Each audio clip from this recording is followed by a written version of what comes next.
श्री कृष्ण गोविंद हरे मुरारी, हे नाथ नारायण वासुदेवा। श्री कृष्ण गोविंद हरे मुरारी, हे नाथ नारायण वासुदेवा। हे नाथ नारायण वासुदेवा। हे नाथ नारायण वासुदेवा। श्री कृष्ण गोविंद हरे मुरारी, हे नाथ नारायण वासुदेवा। श्री कृष्ण गोविंद हरे मुरारी, नाथ नारायण वासुदेवा। बोलो श्री कृष्ण भगवान की जय। हम सभी यहाँ पर फाउंटेन पार्क शारदा निकेतन में उपस्थित हैं और हम लोग ऐसे ही सत्संग भक्ति करते रहते हैं जहाँ अवसर मिल जाता है, क्यों जी। और हमारा परम सौभाग्य है कि हमारे बीच में श्री अश्वनी जी गुप्ता, जो रिजर्व बैंक से रिटायर्ड हैं, उनके सहयोगी श्री रवि मनवानी जी, और सामने में हमारे बैठे हैं साईं बाबा के भजन गायक श्री वर्मा जी। तो इस तरह से ये सत्संग चल रहा है। एक साल पहले ये आरंभ हुआ था इन्हीं दिनों में। तो हम लोग कल श्रीमद् भगवत गीता के 4थे अध्याय का गायन कर रहे थे और उसमें भगवान श्री कृष्ण ने कहा था कि हमारे अनेकों जन्म हो गए हैं, और फिर उन्होंने कहा कि जब जब पार्थ धर्म घट जाता, जब अधर्म अतिशय बढ़ जाता, तब तब अपना नव स्वरूप धर सबके आगे देता हूँ कर। धर्म कर्मियों को उबारने, पाप कर्मियों को विदारने, धर्म स्थापना हित हो तत्पर, आता युग युग में मैं भूपर। वो कहते हैं कि मैं धर्म की स्थापना करने के लिए धरती पे आता हूँ और यहाँ पर आके पापियों का नाश कर देता हूँ और धर्म कर्मियों के मार्ग में जो बाधा आती है उसको दूर कर देता हूँ। फिर वो आगे कहते हैं कि दिव्य अलौकिक जन्म कर्म मम, दिव्य अलौकिक जन्म कर्म, जाना जिसने तत्व महत्तम, जाना जिसने तत्व महत्तम, पुनर्जन्म ना पाता तजतन, पुनर्जन्म ना पाता तजतन, मुझे प्राप्त हो जाता वह जन, मुझे प्राप्त हो जाता वह जन। वो आदमी मुझे प्राप्त कर लेता है जो मेरे इस आवागमन के रहस्य को जान जाता है। तो आवागमन का रहस्य क्या है कि जब अधर्म बढ़ जाता है तब भगवान का प्रादुर्भाव होता है।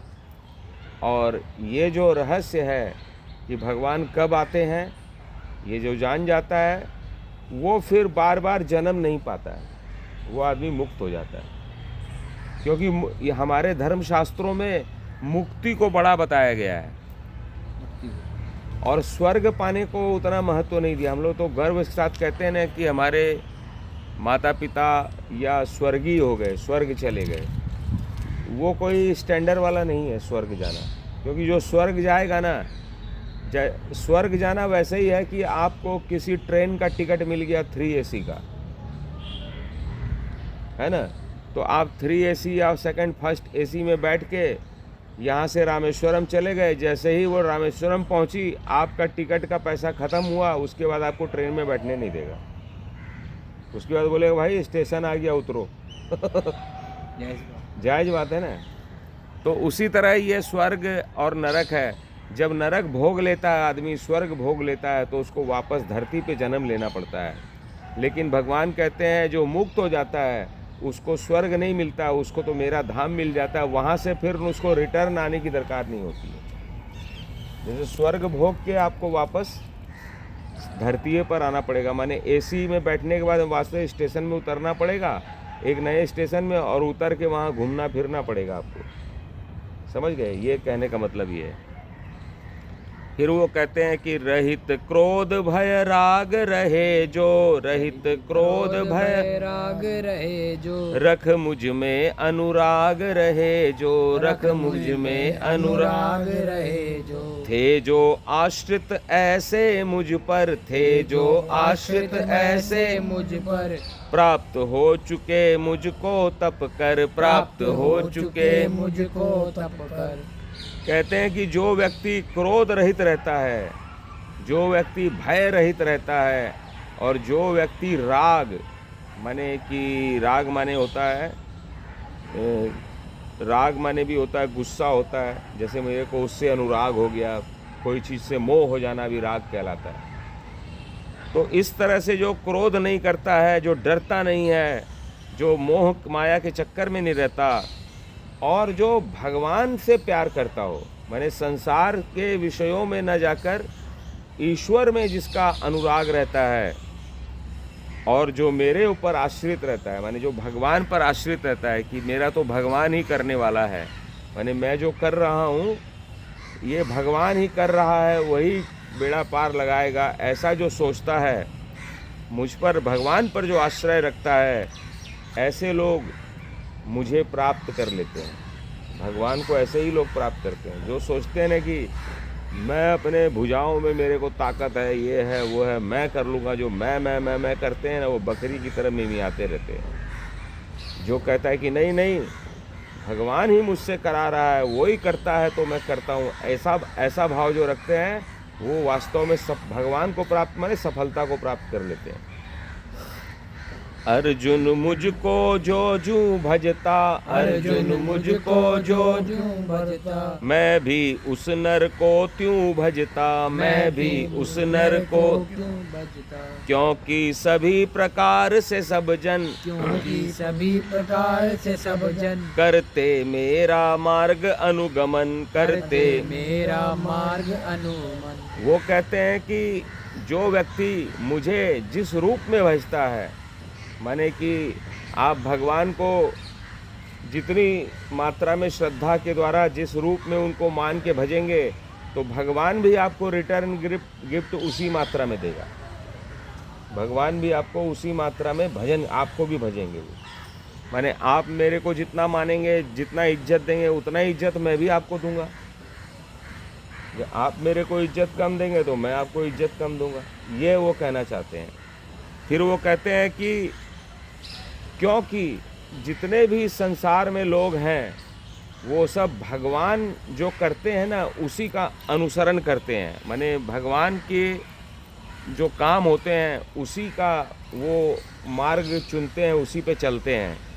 फिर वो कहते हैं कि देव पूजते हैं वही, देव पूजते हैं फल की जिनको चाह, फल की जिनको चाह, कर्म जन्य सिद्धि उनको, कर्म जन्य जन्म सिद्धि उनको मिलती शीघ्र अथाह, मिलती शीघ्र अथाह। वो कहते हैं कि जो जिस देवता को पूजता है उसको वही देवता मिल जाता है। जैसे बहुत सारे लोग हैं वो साईं बाबा को पूजते हैं, वो साईं बाबा को ज़्यादा मानते हैं।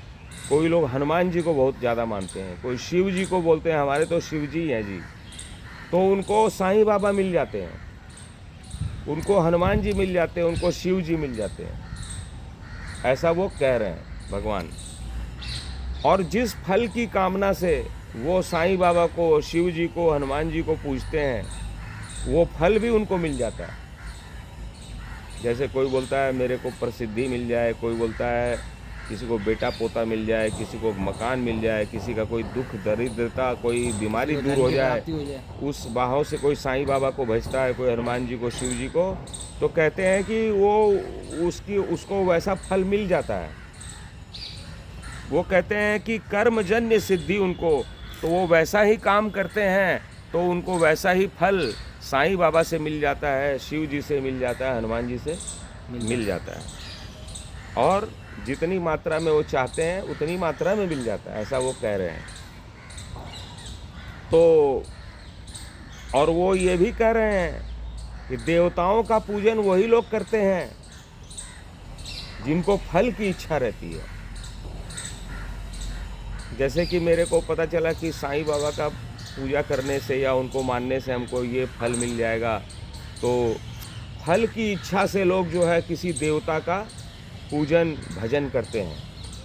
ऐसा मैंने लिखा है उन्होंने कि देवता जो होते हैं ना, देवता, उनको लोग फल की इच्छा से पूजते हैं।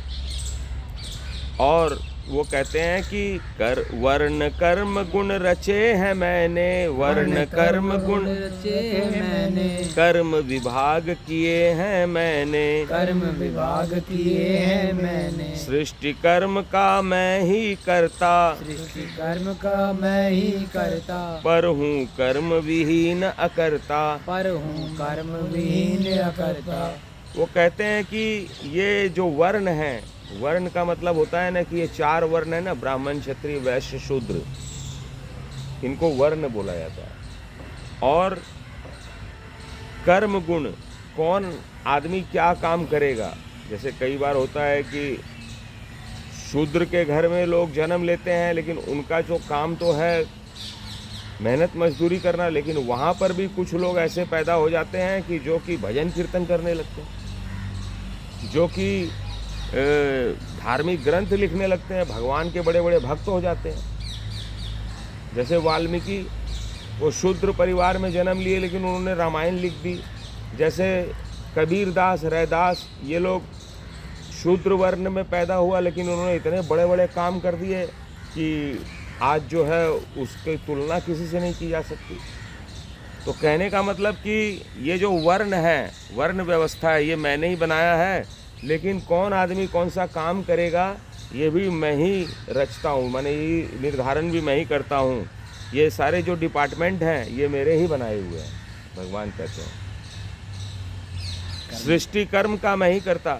इस सृष्टि में जितने भी तरह के कर्म होते हैं वो मैं ही करता हूँ। यानी कि हम जो यहाँ बैठ के कथा कर रहे हैं, सुन रहे हैं, ये वास्तव में हम नहीं कर रहे हैं, वो ही कर रहा है। इस ग्रंथ के हिसाब से तो भाई जय हो भगवान जी की। श्रोता भी भगवान और वक्ता भी भगवान है। जिस स्थान पे बैठे हो वो भी भगवान, पेड़ भी भगवान, सब भगवान ही है। इस भाव को जो मानेगा, कण कण में भगवान, माने कोई भेद नहीं बता रहे हैं वो। देखो इतने बड़े होकर भी अपने आप को श्रेष्ठ नहीं बता रहे हो, बोलते कि नहीं, जो कथा कर रहा है वो भी भगवान है और जो सुन रहा है वो भी भगवान है। इतनी समानता है भगवान में, इतनी समरसता है।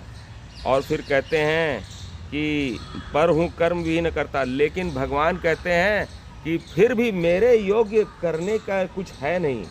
माने ये जो मैं कथा कर रहा हूँ, ये जो मैं सुन रहा हूँ, ये कोई ज़रूरी नहीं है करना सुनना, लेकिन फिर भी मैं करता हूँ इसको, और नहीं भी करता हूँ, करते हुए भी नहीं करता हूँ। माने कई तरह की बातें हैं जो साधारण आदमी को समझ में नहीं आएगी। बोले क्या कभी बोलते हो करता है, कभी बोलते हैं नहीं करता। मतलब पागल कर दिया इन लोगों ने मेरे को कि कभी तो बोलते हैं करता हूँ, कभी बोलते हैं नहीं करता हूँ। आखिर करते क्या हो तुम? तो ये सब भगवान की बातें हैं भाई। धीरे धीरे सत्संग से ये सब जो भ्रम है ये दूर हो जाता है। फिर कहते हैं कि मुझे न इच्छा कर्म फलों की, मुझे न इच्छा कर्म फलों की, रहता मैं निर्लिप्त कर्म भी, रहता मैं निर्लिप्त कर्म भी, जो जानता तत्व से मुझको, जो जानता तत्व से मुझको, नहीं कर्म से बंधता है वो, नहीं कर्म से बंधता है वो। कर्म का बंधन होता है। जैसे आपको जो है भगवान ने किसी कर्म में डाल दिया तो अब आप बंध गए वहाँ पर कि भाई आपको अब डेली ड्यूटी पर जाना पड़ेगा। ये एक तरह का बंधन है, कर्म का बंधन हो गया। तो कहते हैं कि भगवान कहते हैं कि मुझे किसी कर्म के फल की इच्छा नहीं रहती है कि मैं ये कर्म करूँगा तो मुझे ये फल मिल जाएगा। अब हम लोग यहाँ सत्संग कर रहे हैं, इसमें क्या फल मिलेगा? हम लोग को बस फल यही मिल रहा है कि हम लोग का टाइम अच्छा पास हो रहा है। क्यों जी? एक प्राकृतिक वातावरण में पेड़ की छांव में कुछ वरिष्ठ नागरिकों की संगत में बैठे हैं, तो वो कैसे बोलते हैं, कैसे बैठते हैं, कैसा वो सीखते हैं हम लोग। क्यों? पक्षियों का कलरव सुन रहे हैं, हवा चल रही है कि नहीं, पत्ता कोई नहीं हिल रहा है। तो इस तरह का जो वातावरण यहाँ पर है, इसमें बैठना बहुत बड़ी बात है। क्योंकि आप देखिए इतने बड़े 140 करोड़ लोग यहाँ पर, कई लाख लोग रहते हैं, उनमें हम लोग 4, 5, 10, 20, 50 लोग हैं जो पार्क में बैठे, बाकी लोग तो है ही नहीं यहाँ पर। तो इस स्थान पर बैठना भी बहुत बड़ी बात है, हर कोई नहीं बैठ सकता यहाँ पर, क्योंकि इतना धैर्य, इतना समय किसी के पास नहीं है कि वो इस वीरान में आकर पक्षियों का कलरव सुनते हुए बैठने का साहस भी होना चाहिए, इच्छा शक्ति भी होनी चाहिए। सब में नहीं है ये। कुछ लोग तो इसीलिए नहीं बैठते हैं कि उनकी इज्जत चली जाएगी यहाँ बैठ जाएंगे तो, क्योंकि वो तो बड़े बड़े सोफा में बैठते हैं, एसी चलता है, हीटर चल रहा होगा वहाँ पर। क्यों जी, ऐसे पार्क में अभी कहाँ बैठेंगे, यहाँ तो इज्जत चली जाएगी। बोले अरे शर्मा जी आप यहाँ बैठे हुए हैं, स्वामी जी आप यहाँ बैठे हैं, अरे आप तो रिजर्व बैंक में काम करते थे, आप कहाँ के बैठ गए इस छोटे से कुर्सी पर, आपके लिए तो बड़ी, ऐसा सोचते हैं लोग। लेकिन ये जो कुर्सी है, ये भगवान के छत्र छाया के नीचे बैठना, माने ये बहुत बड़ी बात है। तो कहते हैं कि मैं कर्म विहीन करता हूँ, मैं करता हुआ भी कुछ नहीं करता हूँ, और मुझे कर्म फलों की कोई इच्छा नहीं है, लेकिन मैं कर्मों से निर्लिप्त रहता हूँ। मैंने कर्म जो मैं करता हूँ ना, तो उसका प्रभाव मेरे को छू नहीं पाता है। जो मुझे भगवान कहते हैं कि इस भाव से जो मेरे को जान लेता है, वो भी आदमी, वो साधारण मनुष्य भी कभी कर्मों के बंधन में नहीं बनता है। इस तरह की बात वो कहते हैं। कुछ बातें ऐसी होती है कि जो तुरंत समझ में नहीं आती, वो उम्र के हिसाब से भी आदमी का दिमाग उतना परिपक्व जब हो जाता है ना, तब उसको समझ में आता है कि अच्छा वो ऐसे भगवान ने अर्जुन को बोला था, अभी नहीं समझ में आएगा।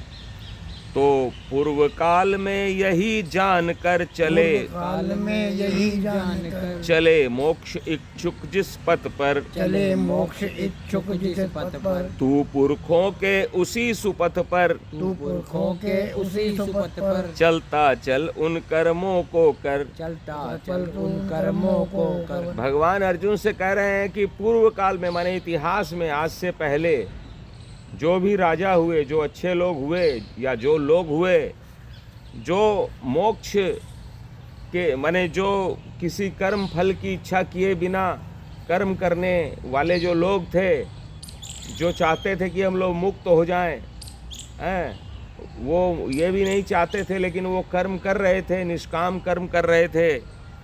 वो भगवान कहते हैं अर्जुन को कि तू जो पूर्व काल में जिन लोगों ने इस मार्ग का अनुसरण किया था, तू भी उसी का अनुसरण कर।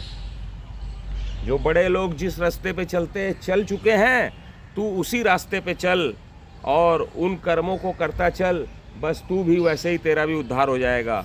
फिर वो कहते हैं कि क्या करना है क्या ना करना, क्या करना है क्या ना करना, बड़ा कठिन यह निर्णय करना, बड़ा कठिन यह निर्णय करना, भ्रमित करे यह बुद्धिमान को, भ्रमित करे यह बुद्धिमान को, पर शुभ कर्म बताऊं तुमको, पर शुभ कर्म बताऊं तुमको, भली भांति मैं समझाऊंगा, भली भांति मैं समझाऊंगा, कर्म बंध से छुड़वाऊंगा, कर्म बंध से छुड़वाऊंगा। वो कहते हैं कि मनुष्य को, जीव को क्या करना चाहिए, क्या नहीं करना चाहिए, ये निर्णय करना बहुत कठिन है। क्योंकि कई बार क्या होता है तो गलत काम, लेकिन हम वहाँ पे भ्रमित हो जाते हैं कि हमको करना है कि नहीं करना है, और फिर वही करें ना करें, इस चक्कर में गलत काम भी हमसे हो जाते हैं। क्या करें, हमारा अंतिम जो 1, 2, 3, 4 गिनते हैं उसमें गलत पे ही आ जाता है। बोले यही जब डिसीजन लेते हैं ना कि करें नहीं करें, तो उसमें गलत काम के ऊपर में ही वोट चला जाता है हमारा। तो जैसे ही हम गलत काम करते हैं तो हम फंस जाते हैं। क्यों जी, कर्म बंध में। तो ये जो है ना, ये मनुष्य को ऐसे जो काम होते हैं वो भ्रमित कर देते हैं। पर लेकिन तुम चिंता मत करो, मैं तुमको अच्छा वाला काम बताऊंगा, शुभ कर्म बताऊंगा, और बहुत अच्छी प्रकार से तुमको समझाऊंगा, जिससे कि तुम कर्म के बंधन में भी नहीं फंसोगे, और यदि फंस चुके हो तो मैं तुमको कर्म के बंधन से छुड़ा के निकाल लूँगा। ऐसा वो बोल रहे हैं। क्या है कर्म इसे तुम जानो, क्या है कर्म इसे तुम जानो, अकर्म का स्वरूप पहचानो, अकर्म का स्वरूप पहचानो, उचित जानना मति विकर्म की, उचित जानना मति विकर्म की, क्योंकि गहन है गति सुकर्म की। क्योंकि गहन है गति सुकर्म की। वो कहते हैं कि कर्म क्या है पहले इसको समझो। फिर वो कहते हैं कि एक तो होता है कर्म, माने हमको ये करना है, एक होता है अकर्म जिसको कि नहीं करना चाहिए, वो करने योग्य जो नहीं है, और एक होता है विकर्म कि भाई ये सब काम नहीं करना चाहिए, और जो सुकर्म होता है, कर्म में एक तो कर्म होता है, एक सुकर्म भी होता है। इस तरह से वो बता रहे हैं कि ये सब चीज़ को पहचानो, समझो कि कर्म क्या है, अकर्म क्या है, विकर्म क्या है। और कर्म करे निष्काम देख जो, कर्म करे निष्काम देख जो, अकामता में कर्म देख जो। अकाम में कर्म देख जो। वो कहते हैं कि जो आदमी निष्काम कर्म करता है कि हमको तो करना है भाई, उसमें क्या फल मिलेगा नहीं मिलेगा, मैंने हमको उसकी चिंता नहीं है, हमको तो कर देना है काम। जैसे आपके पास कोई काम आया, किसी का सहायता करना है, तो आप ये मत सोचिए कि हमको क्या मिलेगा। आपके पास यदि कोई व्यक्ति आया है तो आप उसका भला कर दीजिए, यदि उसका भला होता है तो आपको आया है ना आपके पास में, तो आप कर दीजिए उसको। आप ये मत सोचिए कि हमको क्या मिलेगा नहीं मिलेगा, किसी को लौटाइए मत आप। फिर वो कहते हैं कि जो अकामता में भी कर्म देख लेता है वह कर्मठ नर बुद्धिमान है, वह कर्म बुद्धिमान है, जिस कर्ता को आत्मज्ञान है, जिस कर्मा को आत्मज्ञान है, जिनके कर्म शास्त्र सम्मत हैं, जिसके कर्म शास्त्र सम्मत है, अरु सकाम संकल्प विरत हैं। कर्म संकल्प विरत है। वो कहते हैं कि वो आदमी बुद्धिमान है जो निष्काम कर्म करता है, जो अकामता में भी कर्म देख लेता है कि ये हमारे करने लायक तो नहीं था, लेकिन आया है कोई हमारे पास में, तो चलो वो रिक्वेस्ट कर रहा है तो कर दो, इसका काम हो जाएगा। ऐसा जो सोचता है वो बुद्धिमान होता है। ऐसे कर्ता को आत्मज्ञान होता है, उसको अपने बारे में पता होता है कि भाई हम कर सकते हैं तो कर देते हैं, है ना। जिनके कर्म शास्त्र सम्मत है, और जिसका काम जो शास्त्र के अनुसार करता है, कि हर तरह के कर्मों का विधान जो है ना शास्त्र में वर्णित है। तो कुछ ही तरह के तो कर्म है, किसी का भला करना है, किसी का बुरा करना है, किसी की सहायता करनी है, किस स्थिति में परिस्थिति में करनी है, ये सब शास्त्रों में लिखा हुआ है, और इसका नॉलेज हर आदमी को लगभग हो जाता है। तो जो आदमी जिसके काम शास्त्र के अनुसार हैं और जो सकाम कर्म के संकल्प से विरत हैं, यानी कि जिसको निष्काम कर्म करना है कि फल की कोई हमें चिंता नहीं है, ऐसे लोगों के बारे में वो कहते हैं कि सकल कर्म जिसके करे, सकल कर्म जिसके करे, भस्म अग्नि बन ज्ञान, भस्म अग्नि बन जाए, ज्ञान भस्म अग्नि बन ज्ञान, भस्म अग्नि बन ज्ञान। उस महापुरुष को कहे, उस महापुरुष को कहे ज्ञानी भी विद्वान, ज्ञानी भी विद्वान। वो कहते हैं कि ऐसा आदमी जिसके सभी कर्म भस्म अग्नि बन ज्ञान, जिसके करे ज्ञान बनकर, ज्ञान सकल कर्म जिसके करे भस्म अग्नि बन ज्ञान, जिसका ज्ञान अग्नि बनकर, ज्ञान रूपी अग्नि से जिस व्यक्ति के सभी कर्म भस्म हो जाते हैं, ऐसे महापुरुष, ऐसा महापुरुष को विद्वान लोग भी ज्ञानी कहते हैं। माने ज्ञान की अग्नि से अपने कर्मों को जो जला देता है, भस्म कर देता है, ऐसे व्यक्ति को विद्वान ज्ञानी लोग, बड़े बड़े पंडित लोग बोलते हैं कि अरे भाई तो यही ज्ञानी आदमी है, क्योंकि वो निष्काम कर्म करता है। समझ गए। जो नर सकल कर्म फल तज कर, जो नर सकल कर्म फल तज कर, अनासक्ति फलों में रखकर, अनासक्ति फलों में रखकर, छोड़ सभी लोगों के आश्रय, छोड़ सभी लोगों के आश्रय, तृप्त ईश से हो उसमें लय, तृप्त ईश से हो उसमें लय। वह नर सकल कर्म करके भी, वह नर सकल कर्म करके भी, करता नहीं कर्म वह कुछ भी। करता नहीं कर्म वह कुछ भी। कर्म जब हम कोई करते हैं ना तो बंधन में बंध जाते हैं। कोई भी कर्म आप करोगे ना तो उसका जो है कोई ना कोई फल होता है, उसमें इंक्लूड होता है, तो आप बंधन में बंध जाते हो। जैसे कि यहाँ पर आना भी एक तरह का कर्म है, यहाँ सुनना भी एक तरह का कर्म है, तो ये भी एक तरह का बंधन हो गया कि भाई अब यहाँ आना है, बैठना है, करना है ना, लेके आना है, पहुँचाना है, एक तरह का हो गया ना ये सब।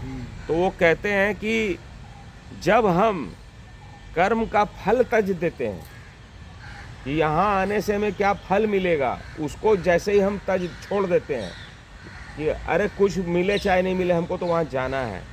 जो नर सकल कर्म फल तजकर अनासक्ति फलों में रखकर, और जो उसका जो फल है उसमें अनासक्ति माने उससे लगाव न रखे कि यहाँ आने से मेरे को क्या मिल जाएगा, छोड़ सभी लोगों के आश्रय, तृप्त इससे उसमें लय। बोला हमें किसी का कोई सहारा नहीं चाहिए, आश्रय, बिना किसी आश्रय के, माने ताम झाम के, जैसे हम लोग यहाँ बिना किसी ताम झाम के बैठे हैं।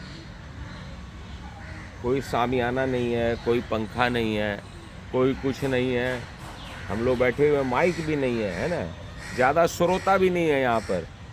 कौए बीच बीच में काँव काँव कर रहे हैं, कोई उनको चुप कराने वाला भी नहीं कि भाई गीता पाठ हो रहा है तुम लोग चुप रहो ऐसी व्यवस्था भी यहाँ नहीं है, तो भी हम लोग बैठे हैं ना यहाँ पर।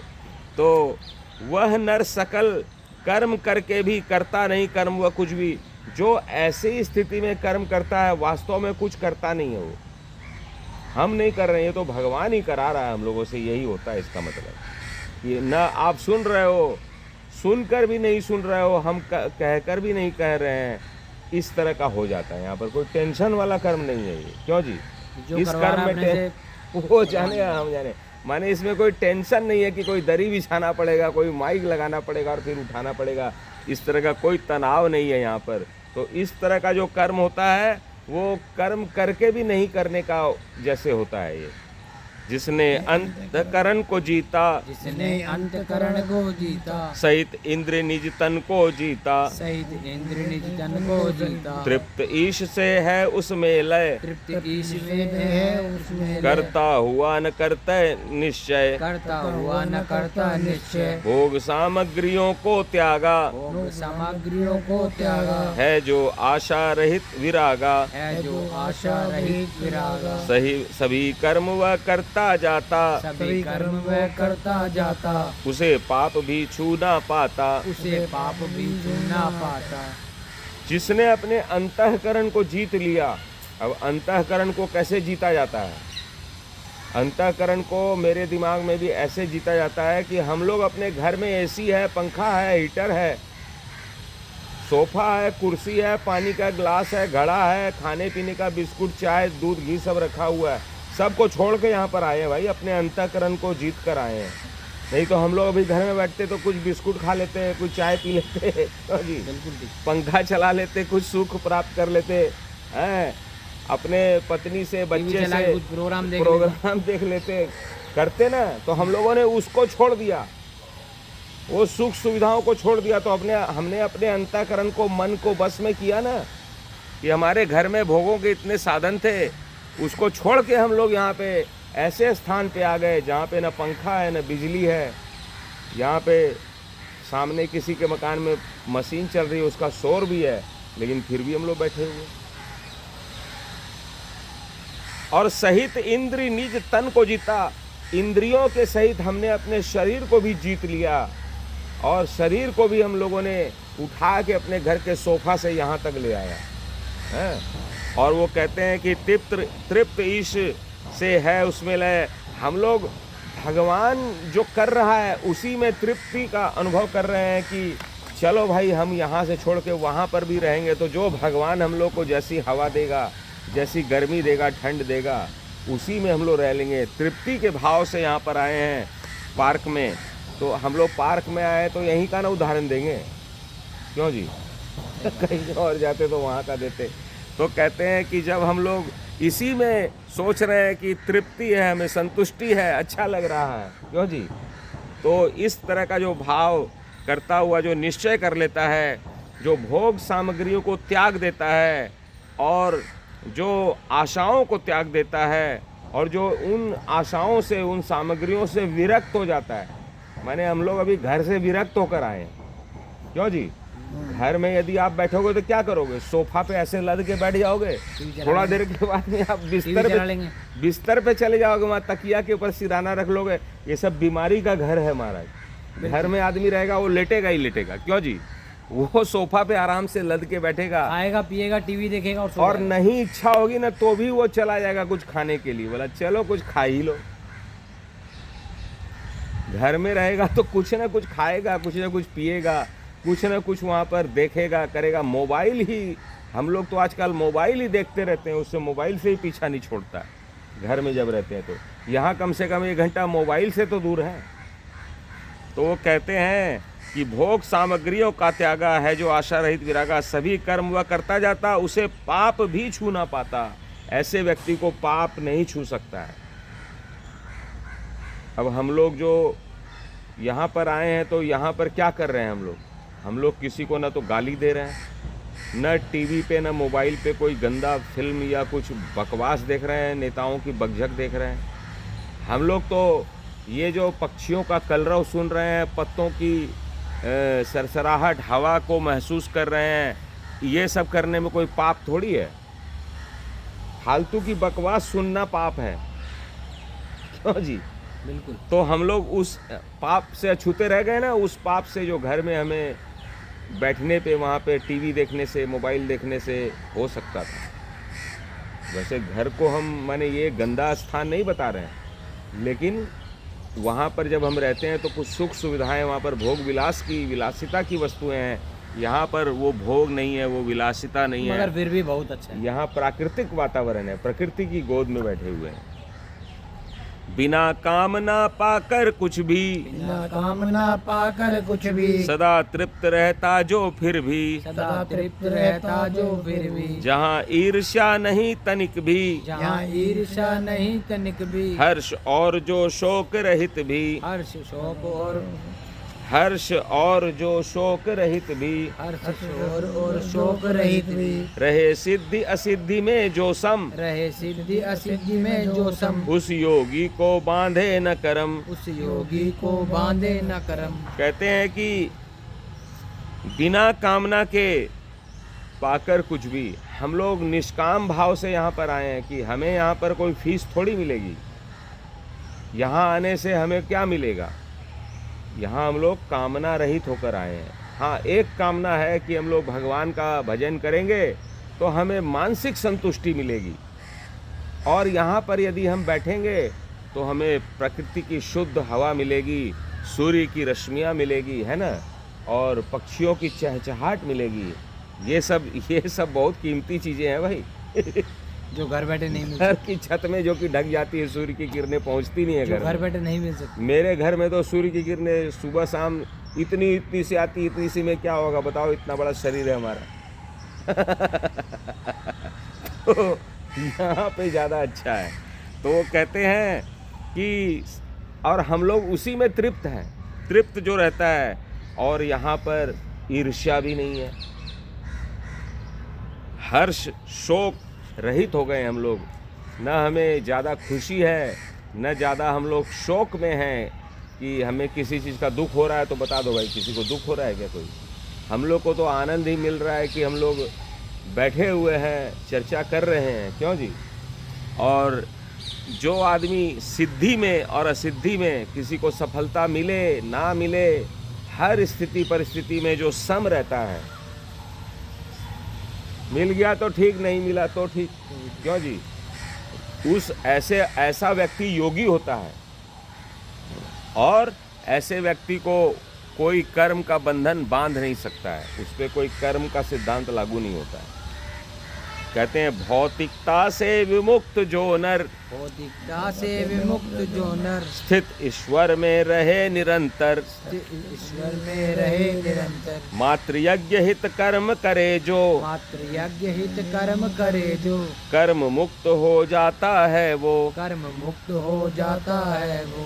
कहते हैं कि जो आदमी भौतिकता से विमुक्त हो जाता है, भौतिकता क्या है? वही जो हम लोग बोल रहे थे, भौतिकता माने घर में जो हमारे पास में कृत्रिम साधन है, जो फैन है, एसी है, और जो वहाँ पर फ्रीज है, टीवी है ना, ये सब भौतिक वस्तुएं हैं। जैसे कि बेड, बिस्तर, गद्दा, तकिया, रजाई, कंबल, सोफ़ा, ये सब जो है भौतिक वस्तुएं इनको कहते हैं, क्योंकि ये सुख के साधन है।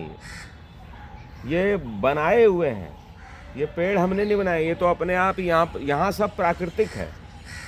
तो जो भौतिक साधनों से जो विमुक्त हो जाता है, माने छूट जाता है, छोड़ देता है, और जो ईश्वर में निरंतर स्थित रहता है, जो ईश्वर को ही मानता है और ईश्वर का ही ध्यान रहता है, यही मानता है कि ईश्वर ही सब करता कराता है, स्थिर रहना वहाँ पर, मात्र यज्ञ हित कर्म करे। जो आदमी जो कर्म करता है, अपने कर्म को यज्ञ माने। यज्ञ का मतलब क्या होता है? यज्ञ का मतलब होता है ऐसा कर्म जो विश्व के लिए हो, समाज के लिए हो, सबके लिए हो, उसको यज्ञ कर्म कहते हैं। ऐसा मानकर जो कर्म करता है वो व्यक्ति कर्मों से मुक्त हो जाता है। बताइए कितनी बड़ी बात है ये बात, ये समझने वाली बात है ये सब भाई। ये इसीलिए बोला है गीता हर किसी को नहीं पचती है। ये सब समझने के लिए आदमी को जो है ना थोड़ा सोचना पड़ेगा। कर्म मुक्त हो जाता है। बताओ, जो आदमी विश्व कल्याण के लिए काम करता है, जो यज्ञ मानकर अपने कर्म को करता है, उसको कर्म का कोई बंधन बांध नहीं सकता है। फिर वो कहते हैं कि कर छुल ब्रह्म ब्रह्म सामग्री, कर छुल ब्रह्म ब्रह्म सामग्री, करता अग्नि आहुति क्रिया भी, करता अग्नि आहुति क्रिया भी, ईश स्वरूपी यज्ञ की, ईश स्वरूप यज्ञ की, सभी क्रियाएं ब्रह्म, सभी क्रियाएं ब्रह्म, पाता जो करता सुफल, पाता जो करता सुफल, वो भी होता ब्रह्म, वो भी होता ब्रह्म। बोले कि इस संसार में जो व्यक्ति अपने कर्म को यज्ञ कर्म मान के करता है, उस व्यक्ति का जो है ना, जिससे आहुति नहीं देते हैं, करछुल जो यज्ञ जो होती है तो एक चम्मच जैसी लकड़ी की होती है ना, जिससे कि अग्नि डालते हैं, बोला वो भी ब्रह्म है। वो जो करछुल है, वो जो घी डालने का जो यंत्र है, वो भी ब्रह्म है। और जो आप घी या हवन सामग्री डाल रहे हो, वो भी ब्रह्म है। जो आदमी यज्ञ कर रहा है, वो भी ब्रह्म है। जो यज्ञ की अग्नि निकल रही है, वो भी ब्रह्म है। और जो स्वाहा बोलते हैं, आहुति डालते समय स्वाहा, सब कुछ ब्रह्म है। सब ब्रह्म, सब ब्रह्म है। वो कहते हैं कि ईश स्वरूपी यज्ञ की, जो ईश्वर रूपी यज्ञ की, जो ईश स्वरूपी यज्ञ की सभी क्रियाएं ब्रह्म। जो व्यक्ति यज्ञ मान के कर्म करेगा तो वो ईश्वर स्वरूपी यज्ञ हो जाएगा, उसकी सभी क्रियाएं ब्रह्म हो जाएंगी, और उसका जो सुफल होगा वो भी ब्रह्म हो जाएगा। और बाप रे बाप समझिए भाई बात को, कि जब सब कुछ ब्रह्म होगा, देखिए करछुल ब्रह्म प्लस यज्ञ ब्रह्म, यज्ञ की सभी क्रियाएं प्लस करते जाओ ब्रह्म। जब सब हम ब्रह्म ब्रह्म ब्रह्म ब्रह्म जो है प्लस प्लस प्लस होगा, तो उसका इज इक्वल टू भी तो ब्रह्म ही होगा। उसमें जब कुछ दूसरा प्लस हुआ ही नहीं, तो दूसरा कहाँ से होगा? वो तो ब्रह्म ही होगा ना महाराज। तो एक ही चीज इसमें करना है, जिससे कि सब कुछ ब्रह्म हो जाएगा। क्या करना है? कि जो भी काम करो उसको यज्ञ मान के करो। यदि जैसे ही हम अपने कर्म को यज्ञ मान के करते हैं, तो वो सब कुछ ब्रह्म प्लस ब्रह्म प्लस ब्रह्म प्लस ब्रह्म हो जाता है। और जब लास्ट में जब इस वक्त जब आंसर शीट लिखी जाती है, तो इक्वल टू ब्रह्म ही इसका आंसर आता है। तालियां बजाओ भाई, बहुत जबरदस्त। वही आंसर। देखिए, मैं कोई ज्ञानी नहीं हूँ, लेकिन बोलते बोलते ऐसी बात निकल गई। ब्रह्म plus Brahma is equal to ब्रह्म। वाह वाह। बहुत बढ़िया आंसर निकला। तो चलिए थोड़ा सा कीर्तन कर लेते हैं। श्री कृष्ण गोविंद हरे मुरारी, हे नाथ नारायण वासुदेवा। श्री कृष्ण गोविंद हरे मुरारी, हे नाथ नारायण वासुदेवा। हे नाथ नारायण वासुदेवा, हे नाथ नारायण वासुदेवा। श्री कृष्ण गोविंद हरे मुरारी, हे नाथ नारायण वासुदेवा। बोलो श्री कृष्ण भगवान की जय। 40 मिनट हो गया।